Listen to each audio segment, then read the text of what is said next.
ovqat yedingiz. Ertalab uyg'onganingizda xo'ch ovqat yemaysiz-ku. Oshqozonda ovqat turibdi-yu. Siz tik turibsiz, organizm ishlab turibdimi? Ya'ni hazm jarayoni bo'ladi. Siz yotdingizmi? Bo'ldi, bu ham. Ya'ni organizm bo'ldi ishlamaydi, oshqozon ishlamaydi. Shuning uchun siz ertalab turasiz, choy ichishingiz kelmaydi. Organizmga quloq solish shumi?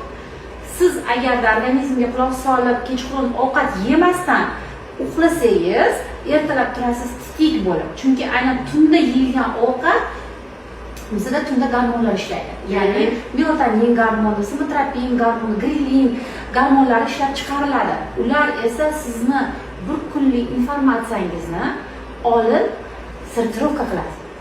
Ya'ni saralaydi. Yaxshidan yaxshi ertalab bilasizmi? Rus ertalabida утро вечер мудренее shu gap bo'lardi.